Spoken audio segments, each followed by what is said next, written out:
Hi all, welcome back to Crisp Creations. I will be unboxing an Emile Henri black ribbed pizza stone.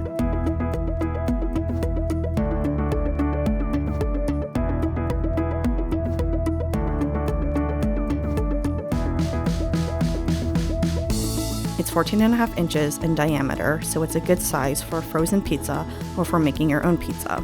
I thought it was going to be super heavy, hence the name stone, but it's actually very lightweight as it's made from ceramic. It's super easy to handle. One side has a raised edge so the pizza won't slide off while putting in and taking out of the oven.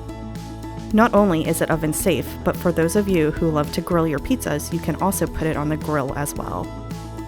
I bought this pizza stone because I really enjoy making cauliflower crust pizza, but I realized making it on just an ordinary cookie tray doesn't crisp up the crust as much as I like, so the rib design helps airflow to create a crispy crust.